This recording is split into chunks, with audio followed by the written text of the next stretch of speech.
Hello students, welcome to Srinath's EAMCET series. ఈ వీడియోలో మనం ఇంటర్మీడియట్ సెకండ్ ఇయర్ ఫిజిక్స్ నుంచి లాస్ట్ చాప్టర్ కమ్యూనికేషన్ సిస్టమ్స్ గురించి డిస్కస్ చేయబోతున్నాం స్టూడెంట్స్. సో ఈ వీడియోలో ఎంసెట్కి సంబంధించిన previous year questions and important models ఈ చాప్టర్ నుంచి ఏదైతే ఉన్నాయో అవన్నీ కూడా డిస్కస్ చేయబోతున్నాం. సో ఈ చాప్టర్తో మనకి ఓవరాల్గా ఇంటర్మీడియట్కి సంబంధించిన ఎంసెట్ సిరీస్ అంతా కంప్లీట్ అవబోతుంది. సో అన్ని వీడియోస్ మీకు కావాలంటే ఛానల్ని సబ్స్క్రైబ్ చేసుకుని వీడియోకి లైక్ ఇచ్చేయండి. సో ఒక్కసారి మనం బ్లూ ప్రింట్ చూస్తే కనుక చూడండి, ఇంటర్ ఫస్ట్ ఇయర్లో ఉన్న అన్నీ కంప్లీట్ అయిపోయాయి, ఇంటర్ సెకండ్ ఇయర్లో ఉన్న అన్నీ కంప్లీట్ అయిపోయి లాస్ట్ చాప్టర్ ఒక్కటే మనకి మిగిలి ఉంది. అది కూడా ఈ వీడియోతో కంప్లీట్ అవ్వబోతుంది స్టూడెంట్స్. సో ఈ చాప్టర్లో ఉన్న టాపిక్స్ చూస్తే కనుక 10 టాపిక్స్ ఉన్నాయి మనకి. వీటన్నిటి గురించిన క్లియర్ కట్ ఎక్స్ప్లెనేషన్ అనేది మన తెలుగు అకాడమీ బుక్ నుంచి మనం ఇవ్వడం జరిగింది. అండ్ దానికి సంబంధించిన వీడియో ఫుల్ చాప్టర్స్ వీడియో లాగా మనకి ఛానల్లో అవైలబుల్గా ఉంది స్టూడెంట్స్, ఓకేనా. అండ్ ఐపీ ఎగ్జామ్కి సంబంధించిన previous questions, gun shot questions అవి కూడా అవైలబుల్గా ఉన్నాయి. అండ్ ఎంసెట్కి సంబంధించిన సిరీస్ మనకి ఇప్పుడు రన్ అవుతుంది, ఎండ్కి వచ్చేసాం, అన్ని వీడియోస్ అప్లోడ్ అయిపోయాయి. సో దట్స్ ఇట్ అనమాట. అండ్ ఇంకొక విషయం ఏంటంటే, ఓన్లీ ఫిజిక్స్కే కాకుండా అన్ని సబ్జెక్ట్స్కి సంబంధించి అన్ని క్లాసెస్కి సంబంధించిన ఫుల్ చాప్టర్ వీడియోస్ అయినా, కాన్సెప్ట్స్ అయినా, ప్రీవియస్ ఇయర్ క్వశ్చన్స్ అయినా, ఎంట్రన్స్ ఎగ్జామినేషన్స్ అయినా, whatever it may be, everything is 100% free and best quality మీకు మేము ప్రొవైడ్ చేయడం జరుగుతుంది. సో దానికోసమే ఛానల్ని సబ్స్క్రైబ్ చేసుకుని వీడియోస్కి లైక్ చేసి మీ ఫ్రెండ్స్కి షేర్ చేయండి. ఎందుకంటే ఈ కంటెంట్ అంతా మీరు యూస్ చేసుకోవాలి అనుకుంటే, ఓకేనా స్టూడెంట్స్. అండ్ మాకు కూడా సపోర్ట్ చేసినట్టు ఉంటుంది, మీకోసం ఇంకా కంటెంట్ మేము క్రియేట్ చేయబోతున్నాం. ఇప్పుడు ఫస్ట్ క్వశ్చన్ చూద్దాం.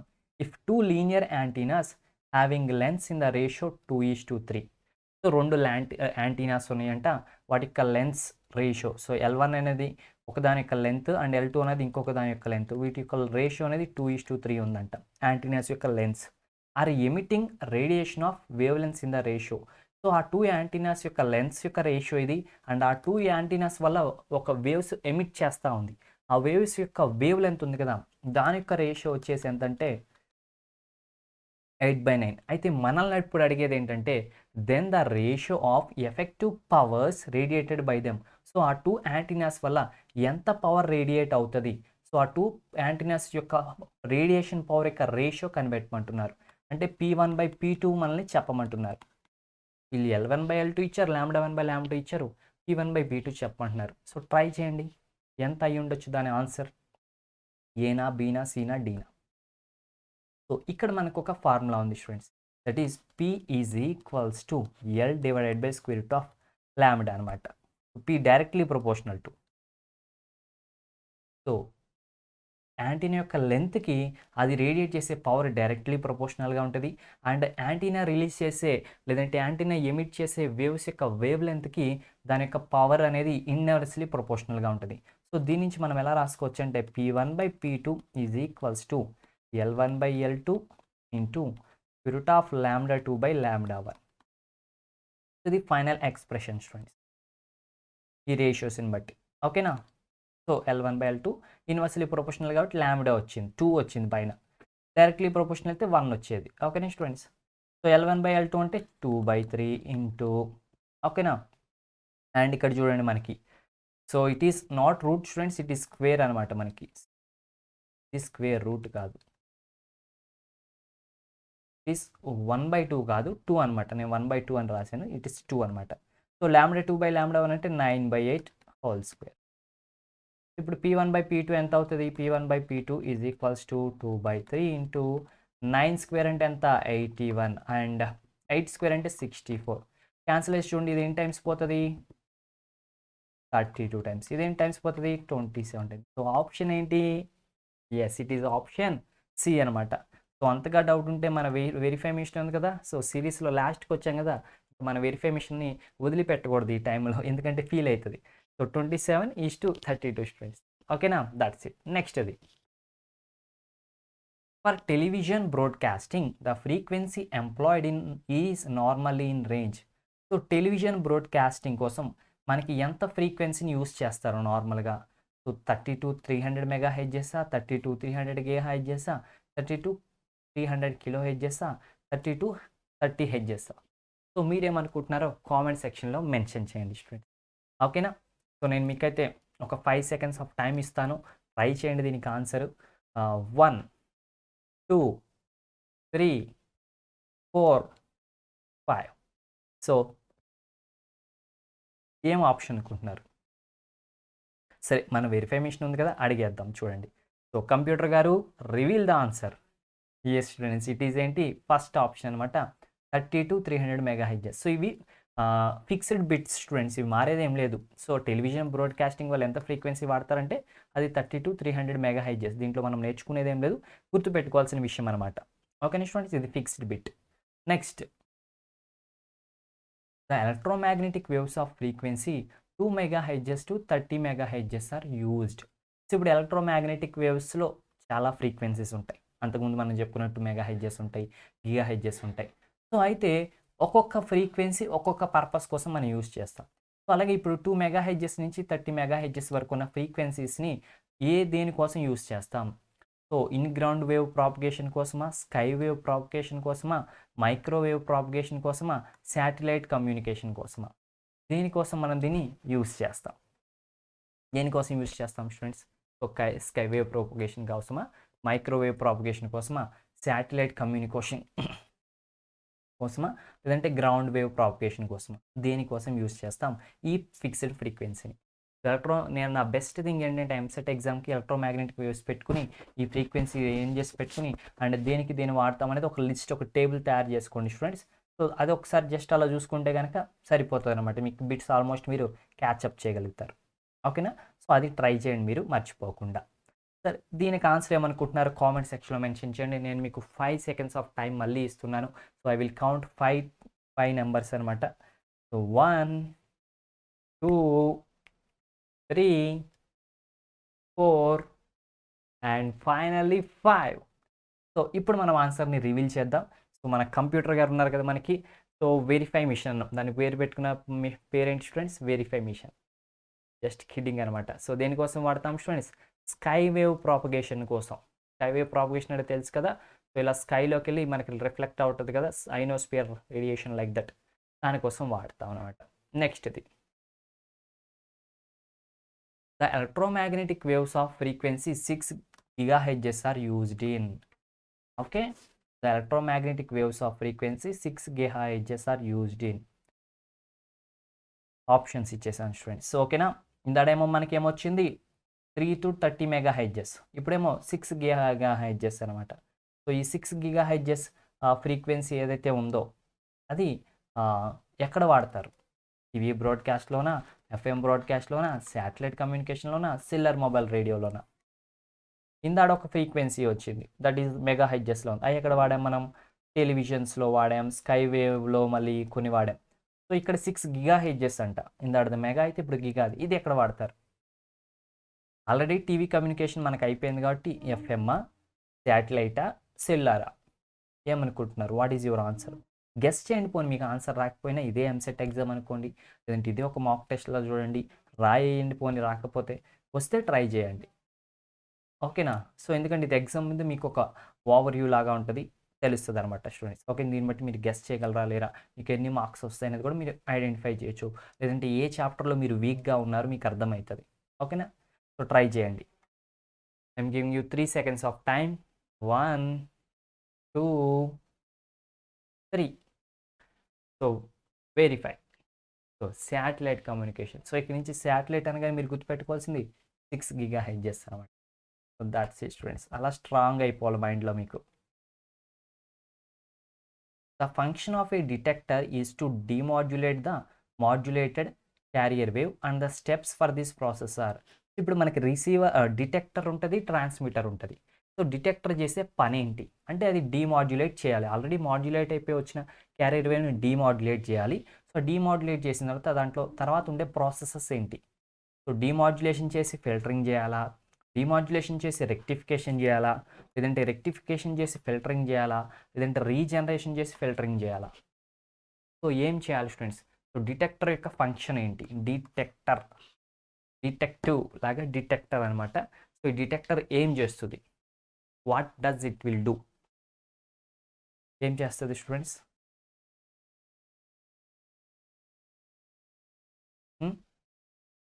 సో మన వెరిఫై మిషన్ రెడీగా ఉంది, నన్ను ఎప్పుడు పిలుస్తారు అని. Okay students, so we will try. చెప్పాలి. I'm giving you 3 seconds of time. No process ఏంటి? ఫస్ట్ డిమాడ్యులేట్ చేస్తుందా, లేదంటే ఫిల్టర్ చేస్తుందా, లేదంటే రెక్టిఫై చేస్తుందా? What does it will do? So okay, నేను ఇప్పుడు రివీల్ చేస్తున్నాను. It will rectification and filtering అనమాట. ఫస్ట్ రెక్టిఫై చేస్తుంది, ఆ తర్వాత ఫిల్టర్ చేసి క్లీన్డ్ అవుట్పుట్ మనకి ఇస్తుంది స్టూడెంట్స్. ఇది డిటెక్టర్ చేసే పని అనమాట. మేబీ నెక్స్ట్ ఎగ్జామ్లో మనకి ట్రాన్స్మిటర్ చేసే పని ఏంటని అడిగే ఛాన్స్ ఉంది. ట్రాన్స్మిటర్ ఏం చేస్తుంది? మాడ్యులేట్ చేస్తుంది కదా. సో మాడ్యులేషన్ చేస్తుందని, జనరేషన్ చేస్తుందని అవి మీరు చెప్పాలి. సో అట్లా మీరు చదవాలి స్టూడెంట్స్. ఒక బిట్ ఇస్తే దానికి ప్యారలల్ బిట్ ఏమన్నా ఇచ్చే ఛాన్స్ ఉందా లేదో మీరు ఆలోచించాలన్నమాట. ఈ message signal 15 sin 100 pi omega t is used to modulate a carrier signal wave 45 sin 3 into 10 power 6 pi t. The modulation index is. ఇక్కడ modulation index value find out చేయమని చెప్తున్నారు students. So modulation index formula ఏంటి? Modulation index mu is equals to AM by AC అనమాట. అంతే కదా. Amplitude of the modulated wave by amplitude of the carrier wave. ఇది modulation ఇండెక్స్కి formula. ఇప్పుడు మరి amplitude of the modulated wave ఎంత? అసలు మాడ్యులేటెడ్ వేవ్ ఏది ఇక్కడ? So which is the message wave ఏది ఇక్కడ మనకి ఇంతకి 15 sin 5 omega t. సో దానికి యాంప్లిట్యూడ్ వచ్చేసి 15 అనమాట. సో క్యారియర్ సిగ్నల్ వచ్చేసి 45 అనమాట. So which is how much? 1/3. So ఏది ఆప్షన్ ఇప్పుడు మీకు? ఎస్, ఆఫ్ కోర్స్ మీకు అర్థమైపోయింది. విచ్ ఈజ్ ఆప్షన్ బి అనమాట. మన వెరిఫై మిషన్ వెరిఫై చేసి చెప్పేస్తుంది మనకి. So it is 1/3 student. ఓకేనా? So that's it. Next question. Television signals along the line of sight on earth cannot be received at distances greater than 100 kilometers from the transmission station. The reason behind this is that ఇప్పుడు television signals ఉన్నాయి. Television signals along the line of sight on earth cannot be received distances. So ఈ tower ఉంది, tower నుంచి ఒక 100 kilometers distances వరకే. ఆ distance దాటిన తర్వాత ఈ టెలివిజన్ సిగ్నల్స్ అనేవి డిటెక్ట్ కావన్నమాట. సో ఎందుకు? దానికి రీజన్ ఏంటి? ఏదైనా డిటెక్టర్ అనేది 100 kilometers లోపలే ఉండాలి ఈ టెలివిజన్ ట్రాన్స్మిషన్ స్టేషన్ నుంచి, అప్పుడే డిటెక్ట్ అవుతుంది. అంతకు మించి దూరంగా ఉంటే డిటెక్ట్ కాదు. What is the reason for it? ఇక్కడ మనకి రీజన్స్ ఇచ్చారు, డిఫరెంట్ రీజన్స్. చూడండి ఏది కరెక్ట్ రీజనో చెప్పండి. The receiver antenna is unable to detect the signal at a distance greater than 100 kilometers. 100 kilometers కంటే ఎక్కువ దూరంలో ఉన్నప్పుడు ఆ రిసీవర్ ఏదైతే ఉందో అది డిటెక్ట్ చేయలేదంట. అదా రీజను. లేదంటే the TV programme consist of both audio and video signals. So లేదంటే ఆ టీవీ సిగ్నల్స్లో audio and both video signals ఉన్నాయి, అందువల్ల రిసీవ్ చేయలేదా? లేదంటే the TV signals are less powerful than radio signals. Radio signals కంటే టీవీ సిగ్నల్స్ పవర్నెస్ తక్కువ, అందుకు డిటెక్ట్ చేయలేకపోతుందా? లేదంటే the surface of earth is curved like a sphere. So లేదంటే ఎర్త్ యొక్క స్పియరు కర్వ్డ్ షేప్లో ఉంటుంది, అందువల్ల. ఇప్పుడు మనకేమనిపిస్తుంది చూడగానే? ఖచ్చితంగా డి అయితే కాదురా, కాదు అసలు. ఎందుకంటే ఇక్కడ చూడండి టీవీ అని ఉంది, ఇక్కడేమో రిసీవర్ యాంటీనా ఉంది. సో వీటిలో ఏదో ఒకటి ఆన్సర్ అవుతుంది. కానీ ఈ డి ఏంటి అసలు? Surface of earth is curved like a spear అంట. అసలు ఇక్కడ ఉంటుంది ఈ బిట్, అసలు ఈ ఆప్షన్ ఇక్కడ ఉండాలి. అసలు ఏమన్నా దీనికి సింక్ ఉందా, సింక్ అవుతుందా అనుకుంటా. అవునా స్టూడెంట్స్? బట్ ఒక్కొక్కసారి ఎలా ఉంటుందంటే మనం ఖచ్చితంగా కాదు అనుకుంటాం చూడండి, అదే ఆన్సర్ అవుతుంది అనమాట. నిజం స్టూడెంట్స్, ఇక్కడ ఆప్షన్ ఏదో కాదు, ఆన్సర్ వచ్చేసి అదే అనమాట నిజం. ఎందుకంటే మనకి ఎర్త్ ఎలా ఉంటుంది? స్పియర్లా ఉంటుంది. సో 100 kilometers ఇక్కడ నుంచి ట్రాన్స్మిట్ చేసిన తర్వాత 100 kilometers దాటేపటికి ఇది ఇట్లా వెళ్ళిపోతుంది.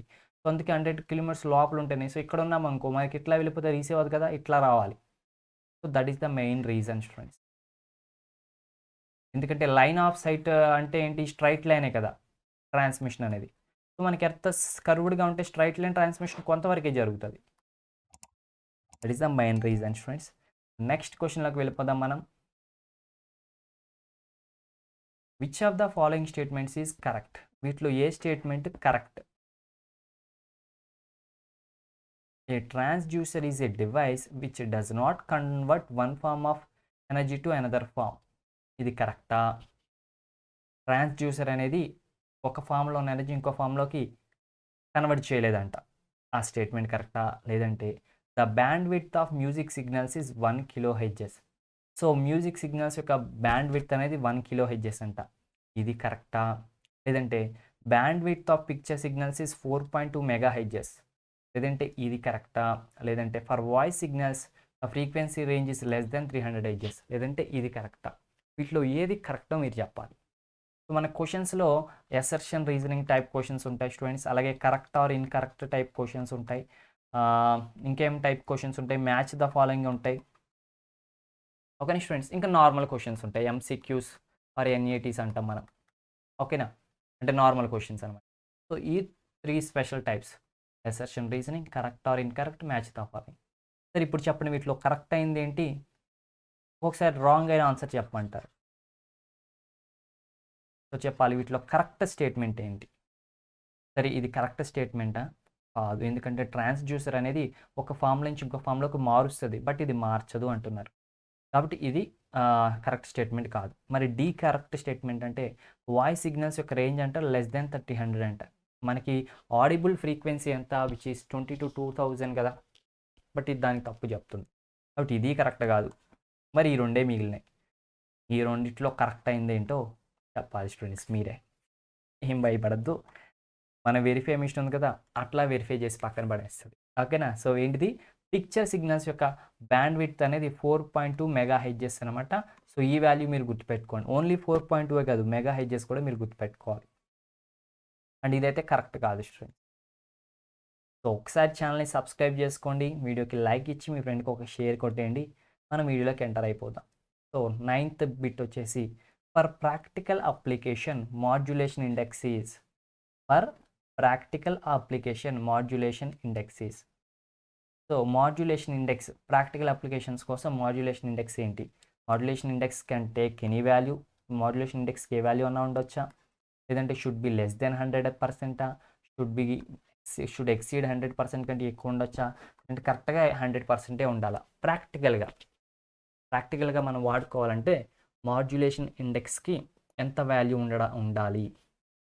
How much value it must have. ఎంత వాల్యూ ఉండాలి స్టూడెంట్? మాడ్యులేషన్ ఇండెక్స్కి ఎంత వాల్యూ ఉండాలి చెప్పండి. ఏ వాల్యూ అన్నా ఉండొచ్చా? లేదంటే less than 100%, greater than 100%, exactly 100%? Yes students, so answer is B అనమాట.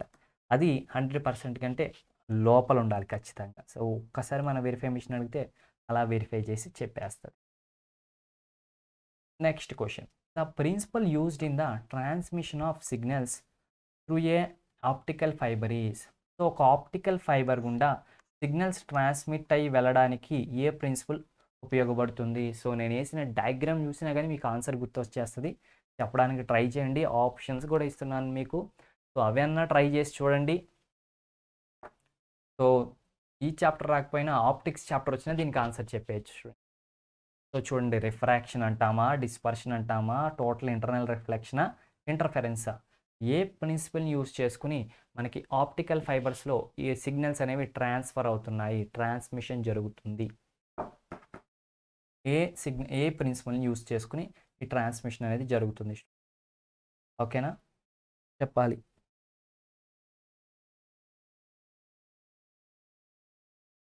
ఏ ప్రిన్సిపల్ని యూజ్ చేసుకుని జరుగుతుంది ఈ ప్రాసెస్? రిఫ్రాక్షనా, డిస్పర్షనా, టోటల్ ఇంటర్నల్ రిఫ్లెక్షనా, లేదా ఇంటర్ఫెరెన్స్? చెప్పండి students, what do you think? What do you think?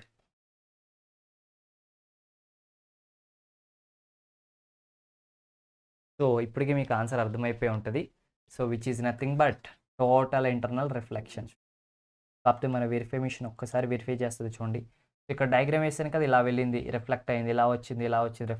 So which is total internal reflection. So total internal reflection ఎప్పుడు జరుగుతుంది? ఎప్పుడైతే angle of incidence అనేది greater than angle of critical angle కంటే ఎక్కువ ఉంటుందో అప్పుడు టోటల్ ఇంటర్నల్ రిఫ్లెక్షన్ అనేది జరుగుతుంది అని చెప్పుకున్నాం. మరి ఐసీ అంటే ఏంటి సార్ అంటే కనుక, ఎప్పుడైతే యాంగిల్ ఆఫ్ రిఫ్రాక్షన్ 90 degrees ఉంటుందో అప్పుడు ఉన్న ఇన్సిడెంట్ యాంగిల్ని క్రిటికల్ యాంగిల్ అని అంటాం. సో ఇది టోటల్ ఇంటర్నల్ రిఫ్లెక్షన్ యొక్క కాన్సెప్ట్. ఇది మనం ఆల్రెడీ కంప్లీట్ చేసుకున్న కాన్సెప్ట్ స్టూడెంట్స్. ఓకేనా? సో నెక్స్ట్ బిట్కి వెళ్ళిపోదాం ఇప్పుడు మనం.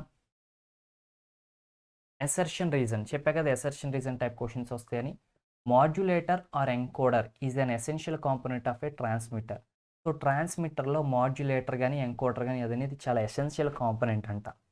ఆ స్టేట్మెంట్ ఇచ్చారు. ఆ స్టేట్మెంట్ రైటో రాంగో చెప్పాలి, మనం కన్ఫర్మ్ చేసుకోవాలి. నెక్స్ట్ రీజన్ అంటే ఏంటి? The message signal has to be changed into a form suitable for transmission. So మనం ఏదైతే మెసేజ్ సిగ్నల్ ఇస్తున్నామో అది ఇంకొక ఫామ్లోకి చేంజ్ అవ్వాలి. ఎలాంటి ఫామ్లోకి చేంజ్ అవ్వాలంటే ట్రాన్స్మిట్ అవ్వడానికి ఒక సూటబుల్ ఒక ఫామ్ ఉంటుంది. ఆ ట్రాన్స్మిట్ అయ్యే ఫామ్లోకి దీన్ని చేంజ్ అవ్వాలి. ఇప్పుడు ఆప్షన్స్ ఇస్తున్నాం చూడండి. Both A and R right and R is a correct explanation. Both A and R true, R is not a correct explanation. A is true, R is false, A is false, R is true. So ఏ option అనుకుంటున్నారు students మీరు? What you think? A కరెక్టా, R కరెక్టా?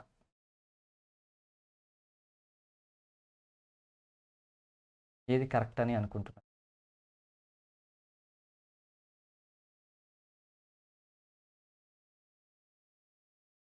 చెప్పండి students.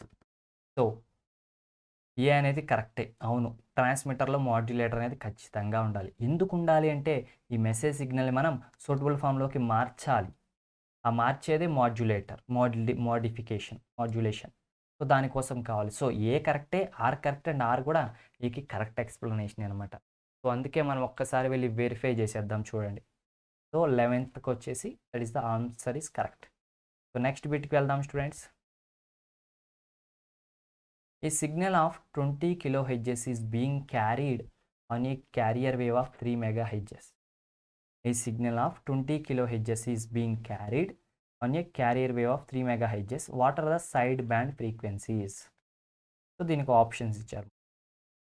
ఇక్కడ signal ఎంత? 20 kHz and carrier wave ఎంత? 3 MHz. Side band frequencies ఏమవుతాయి? సో సైడ్ బ్యాండ్ ఫ్రీక్వెన్సీస్ మనకి తెలియాలంటే కనుక ముందు వాటి యొక్క ఫార్ములాస్ మనకి తెలియాలి students. So side band frequencies find out చేయాలంటే so upper side band frequency and lower side band frequency find out చేయాలి. అప్పర్ సైడ్ బ్యాండ్ ఫ్రీక్వెన్సీ వచ్చేసి which is FC plus FM. Lower side band frequency వచ్చేసి FC minus FM అనమాట. FC ఏంటి sir అంటే frequency of the carrier wave. So carrier wave frequency ఎంత? 3 MHz. So that is equals to 3 MHz అనమాట. అంటే కిలోహెడ్జెస్లో మార్చుకుంటే 3000 kHz plus FM అంటే ఏంటి? సిగ్నల్, దాని యొక్కది అంటే 20 kHz అనమాట. నెక్స్ట్ ఇక్కడ ఎఫ్ అంటే సేమ్ వాల్యూస్, సబ్ట్రాక్షన్ ఇక్కడ. ఇప్పుడు చెప్పండి 3020 యాడ్ చేస్తే 3020, 3000లో 20 తీసేస్తే 2980. సో ఎక్కడ ఉన్నాయి ఈ వాల్యూస్? ఇక్కడ ఉన్నాయి. సో ఆప్షన్ వచ్చేసి ఏంటి స్టూడెంట్స్? ఆప్షన్ డి అనమాట. Okay students, that's it. Next question discuss చేయబోతున్నాం. For an amplitude modulated wave, the maximum amplitude is found to be 10 volts. So maximum amplitude ఎంత అంట? ఏ మ్యాక్సిమం ఎంత అంట? 10 volts అంట. ఎందుకు? దేనికి? ఫర్ an amplitude modulated వేవ్కి. అలాగే మినిమం యాంప్లిట్యూడ్ ఎంత? That is equals to 4 volts అనమాట. ఇప్పుడు మాడ్యులేషన్ ఇండెక్స్ ఎంతో ఫైండ్ అవుట్ చేయమంటున్నారు. చెప్పండి స్టూడెంట్స్. ఆప్షన్స్ ఇచ్చాను, క్వశ్చన్ ఇచ్చాను, క్వశ్చన్ ఇచ్చిన వాల్యూస్ రాసాము. చెప్పండి. ఇక్కడ ఒక చిన్న ఫార్ములా తెలిస్తే సరిపోతుంది మీకు మాడ్యులేషన్ ఇండెక్స్కి. So what is the answer for it? Modulation index mu is equals to formula ఎంత? ఏ మ్యాక్సిమం బై ఏ మినిమమా? కాదు కాదు కాదు, ఆలోచించాలి. ఫార్ములా రాస్తున్నా. A maximum minus A minimum divide by A maximum plus A minimum. ఇప్పుడు ఇంకా ఈజీయే కదా మీకు? ఎస్, ట్రై చేయండి. ఒక 5 seconds టైం ఇస్తున్నా. సబ్స్టిట్యూట్ చేసి ఆన్సర్ కామెంట్ సెక్షన్లో మెన్షన్ చేయడానికి ట్రై చేయండి.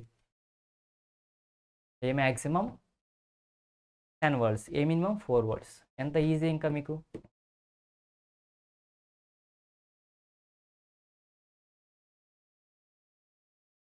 చెప్పాలి students.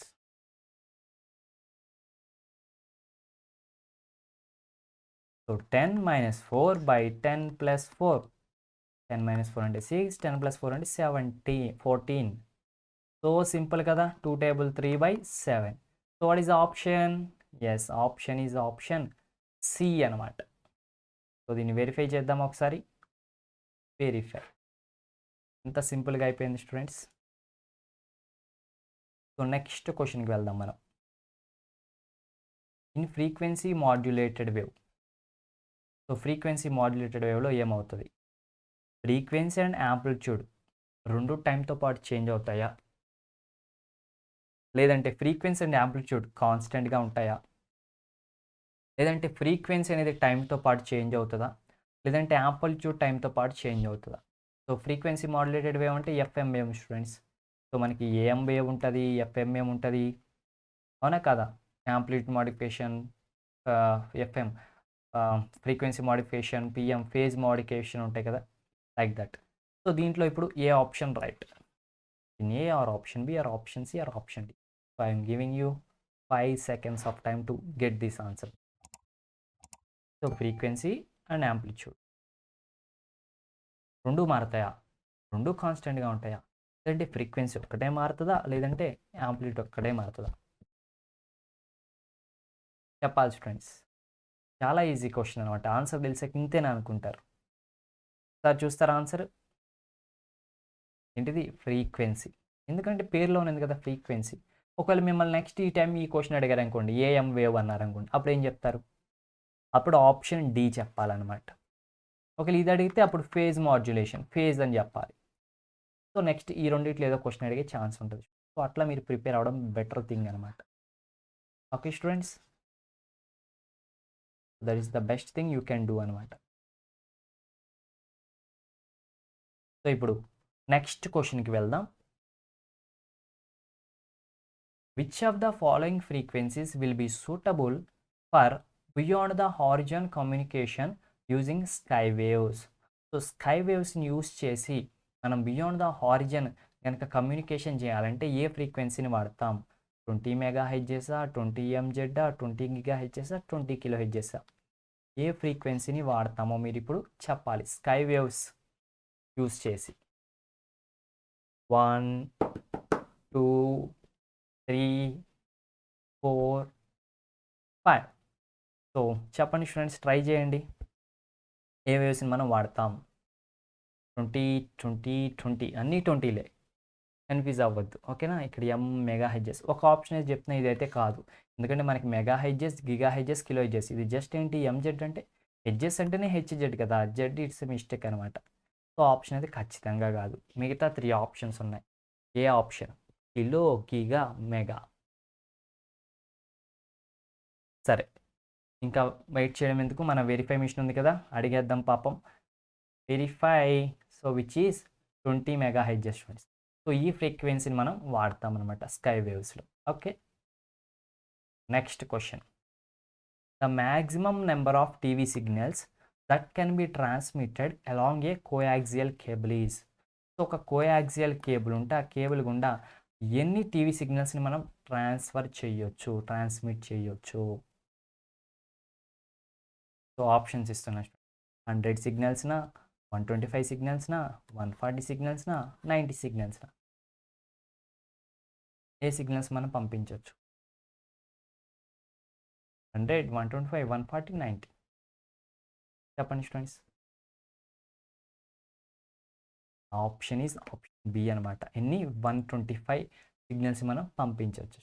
Okay, so okay students, ఇక్కడితో ఈ వీడియో కంప్లీట్ అయిపోయింది. అండ్ ఎంసెట్కి సంబంధించిన ఫుల్ వీడియోస్ అప్లోడ్ అయిపోయాయి.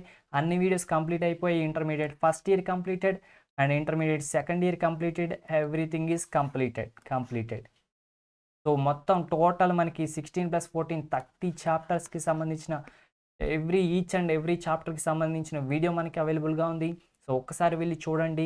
మీరు ఎంతవరకు నేర్చుకున్నారో రివైజ్ చేసినట్టు ఉంటుంది, మాక్ టెక్స్ట్లా ఉంటుంది, లేదంటే ఫస్ట్ టైం ప్రిపరేషన్ అయినా కూడా ఉపయోగపడుతుంది. సో యూస్ చేయండి స్టూడెంట్స్. వీడియోస్ అన్నింటినీ కూడా చూడండి. మీకు ఏమైనా డౌట్స్ ఉంటే కామెంట్ సెక్షన్లో మెన్షన్ చేయండి. We're always there to support you, to help you students. ఓకేనా? సో కంప్లీటెడ్ అనమాట టాస్క్ మొత్తం మనకి. సో మరి నెక్స్ట్ ఏంటి? సో నెక్స్ట్ వచ్చేసి ఎంసెట్ ఫిజిక్స్ మోడల్ పేపర్ మనకి రిలీజ్ కాబోతుంది. సో దానికి సంబంధించిన వీడియో లింక్ అనేది డిస్క్రిప్షన్లో ఉంది, వెళ్ళి చూసేయండి స్టూడెంట్స్. ఓకేనా? So thanks for the watching students. Don't forget to subscribe the channel, like the video, share the video, comment below if you have any doubts. So all the best for your MSET examination. Hope you will get a good, best and better engineering college. Okay students. So at the end I want to give you some message. So A college అనేది important కాదు కానీ students మనం ఎంత బాగా నేర్చుకున్నాం అనేది important అనమాట. So నాలెడ్జ్ని గెయిన్ చేయండి, టెక్నిక్స్ని గెయిన్ చేయండి. సో ఎంత నాలెడ్జ్ కుదిరితే అంత నాలెడ్జ్ నేర్చుకోవడానికి ట్రై చేయండి. మనకి ఎడ్యుకేషన్ నేర్చుకోవడానికి ఒక కాలేజీలోనే కాదు, మనకి ఆన్లైన్లో కూడా చాలా నాలెడ్జ్ అవైలబుల్గా ఉంది. సో ఇది digital era, so digital education నడుస్తున్న యుగం ఇది. కాబట్టి ఒకవేళ మంచి కాలేజ్ రాకపోయినా కానీ డోంట్ గెట్ డిప్రెస్డ్ అనమాట. సో ఏం కాదు, మంచి కాలేజ్ కోసం ట్రై చేయండి, యూ షూర్ విల్ గెట్. రాకపోయినా కానీ మీకు మంచి ఫ్యూచర్ అయితే ఉంటుంది, దానిలో ఎటువంటి డౌట్ లేదు స్టూడెంట్స్. ఓకేనా. సో సబ్జెక్ట్ని గెయిన్ చేయండి, నాలెడ్జ్ని గెయిన్ చేయండి, స్కిల్స్ని గెయిన్ చేయండి. ఓకేనా. సో అవి మనల్ని నడిపిస్తాయి. So hope you all understood. Have a nice day. Keep smiling. Bye bye students.